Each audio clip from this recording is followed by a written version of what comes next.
መንገድህን ለእግዚአብሔር አደራ ስጥ። መውጣትና መግባትህን አንተ ብክንክን አትበል፣ ለሕያው እግዚአብሔር አስረክብ።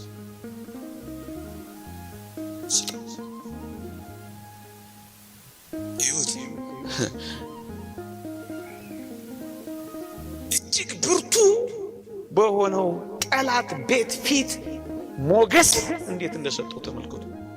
የጲጢፋራ ሚስት ፈታኙ እንኳን ሳይቀር ያለ ዮሴፍ እግሯን ማነቃነቅ ማትችል ሴት ሆነች።